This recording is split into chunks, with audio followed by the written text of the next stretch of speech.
بۆنەی جەژنی قوربانی پیرۆزبایی لە هەموو باوەڕدارانی گەلی کورد و هەموو مسلمانانی جیهان دەکەین و لێرەوە لەو بۆنە پیرۆزەدا پیرۆزبایی لە کەسوکاری شەهیدان هەموو زیندانیانی سیاسی لە زیندانەکانی دەوڵەتانی داگیرکەر و لە ڕێبەری گەلی کورد ڕێبەری گەلانی ئازادی خواز ڕێبەر ئاپۆ دەکەین و لێرەوە پشتیوانی و پیرۆزبایی لە سەرکەوتنی ئەو بەرخۆدانە مێژوویەی گەریلای پاراستنی کوردستان دەکەین لە سنوورەکانی باشوور و باکووری کوردستان لە هەرێمی هەفتانین کە جارێکی تر سوپای داگیرکەری دەوڵەتی تورک تووشی شکانێکی گەورە هاتووە لەسەر دەستی ئەو فیداکاریەی کە ڕۆڵەکانی گەلی کورد و ڕۆڵەکانی گەلەکەمان لەو هەرێمانە لە بەرامبەر ئەو داگیرکاریە وەستاونەوە. ئێمە دیارە لە کاتێکدا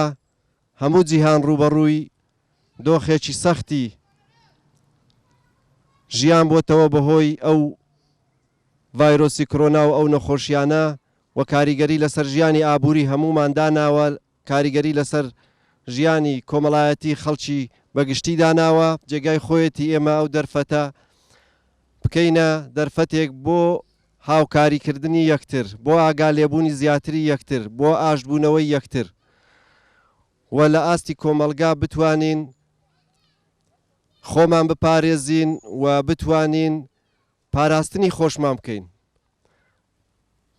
لە کاتێکدا کە ئەو بارودۆخەنە هەموارە هەیە، دەوڵەتی داگیرکەر و فاشستی تورک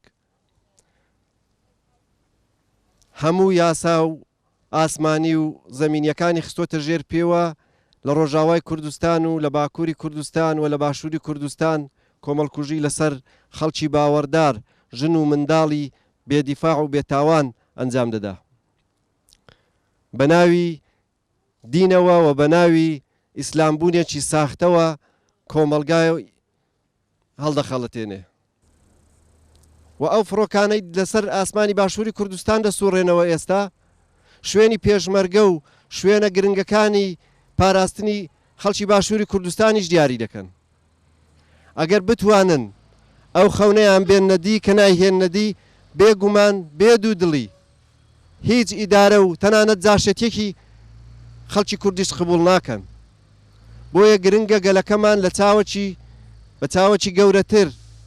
بە شێوازێکی گشتگیرتر سەیری ئەو داگیرکاری ئەو جارەی دەوڵەتی تورکیا بکەن و ئەو خەتەرە جددی ببینن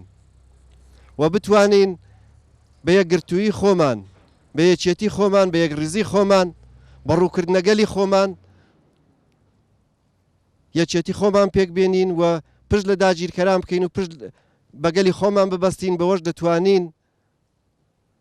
پێش بەو داگیرکاریە بگرین و دەتوانین لەو قەیران و لەو بارودۆخە سەختیەی ئێستش کە خەڵکی کوردستان تێکەوتووە بەهۆی گەندەڵی و تاڵانی و ئەو بارودۆخەیە کە لە باشووری کوردستان هەیە ئەوەش تێپەڕێنین. لەسەر ناوی بنەماڵەی شەهیدان، بنەماڵەی شەهیدانی هەرێمی ڕاپەڕین، بنەماڵەی شەهیدانی ڕۆژاوای کوردستان و هەموو ئەو شەهیدانەی کە لە پێناوی ئازادی کوردستاندا گیانیان بەخشی، پیرۆزبایی لە